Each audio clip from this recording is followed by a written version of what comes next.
All right, so today we're diving deep into some biblical history. Yeah.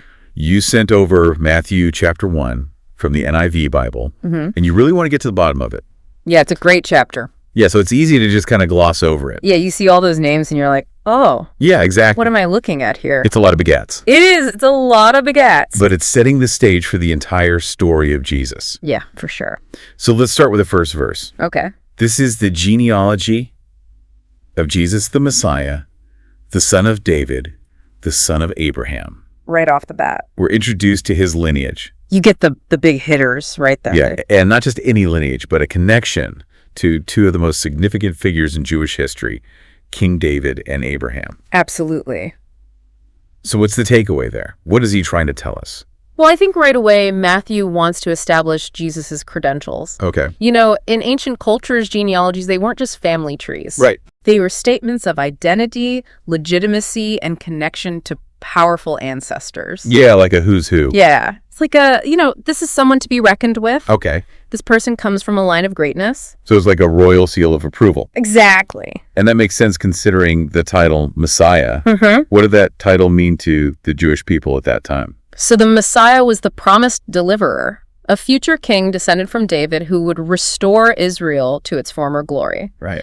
So when Matthew calls Jesus the Messiah, he's making a bold claim. He is. He's saying, this is the one you've been waiting for. Yeah, the fulfillment of prophecy. Absolutely. So this genealogy isn't just a random list of names. Yeah. It's a carefully constructed argument. Yeah. Connecting Jesus to the hopes and expectations of his people. He's situating him in history. Okay, so he's situating him.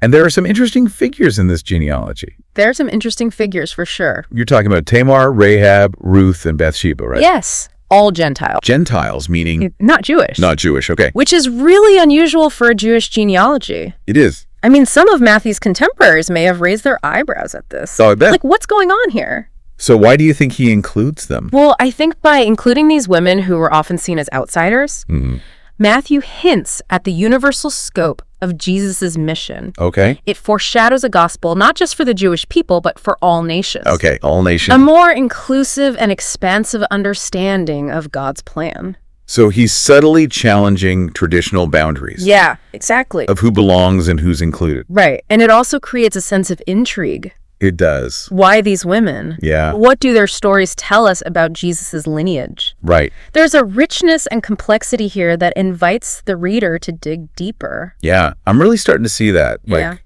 Every detail matters. Yeah. He's carefully crafting this narrative. Absolutely. And it doesn't shy away from some difficult figures or controversial figures. No, it doesn't. Like the Babylonian exile. That's right. That's a pretty dark chapter. It is. Why bring that up? Well, I think Matthew wants to show that even in the midst of suffering and exile, God's promise of a Messiah endured. Oh, It's a message of hope, okay. a reminder that God is faithful even when things seem really bleak. It's like God never abandoned his people. All right. His plan continues to unfold even in the face of adversity. I like that, yeah. And then we get to that pivotal moment where it mentions that Jesus is born of Mary. Oh, yeah. A seemingly simple phrase, It is. but it sets the stage for one of the most controversial claims about Jesus, the virgin birth. Big implications there. Huge, yeah. And we'll definitely have to delve into that in our next segment. Looking forward to it. But before we move on, we can't ignore King David. No. Why is he so important in all this? So David was considered the ideal king, Okay. a man after God's own heart. Mm-hmm. So by highlighting David in the genealogy, Matthew reinforces the idea that Jesus is the rightful heir to the throne, All right, the one who's going to destined to restore the kingdom to its former glory. restore it. Yeah, powerful way of connecting Jesus to the messianic expectations of the Jewish people. So it's not just about bloodlines. No. It's about fulfilling a destiny, Yeah, embodying the hopes and dreams of an entire nation. you got it. That's huge. It is. And it sets the stage for some really fascinating questions. Oh, yeah, some big questions. How will Jesus fulfill this destiny? Right. What kind of king will he be? Yeah, How will his reign differ from David's? lots to unpack there. Yeah, there's a lot. A lot to think about. Okay, so we left off with that intriguing phrase, born of Mary, Right. and the implication of a virgin birth. Yeah, this is a claim that would have been both astonishing and controversial at the time. I mean, in the ancient world, lineage and paternity were everything right. Absolutely. So the idea of a child conceived without a human father would have been groundbreaking. Yeah, it really would have turned heads. So why include it at all? Yeah. What was Matthew trying to say?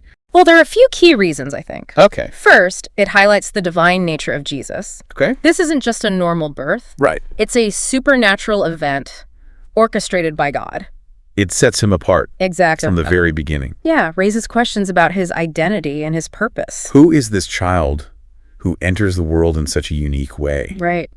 And Matthew goes on to tell the story of Mary's pregnancy and Joseph's reaction, Yeah. which had to be a difficult situation for both of them. Imagine that Mary, a young woman engaged to be married, finds herself pregnant under extraordinary circumstances. And Joseph, a righteous man, Right. trying to reconcile his love for Mary with this seemingly impossible situation. Tough spot. It's a story of faith and trust, Yeah, and ultimately obedience to God's plan. that's right. And Matthew connects this story to prophecy. He does. He quotes Isaiah 7:13. Yes. The virgin will conceive and give birth to a son, and they will call him Emmanuel. Which means God with us. That's it. That's a crucial connection. It is. So this miraculous birth is not just some random event. No, it's all part of the plan. It's the fulfillment of ancient scripture It's a sign that God is at work in the world. in a powerful and unexpected way. Absolutely. But let's be real. The virgin birth is still a challenging concept, Oh, yeah. even today. Even today, it requires a certain leap of faith. It does. And I think that's part of what makes it so intriguing. Yeah. It pushes us to consider the limits of our understanding, Okay. to grapple with the mysteries of faith. And it speaks to the idea that God's ways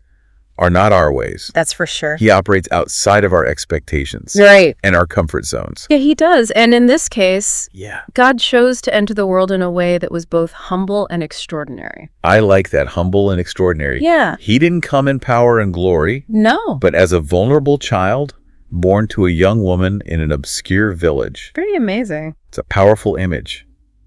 The God of the universe Yeah. choosing to become one of us. Right. To experience the world through human eyes.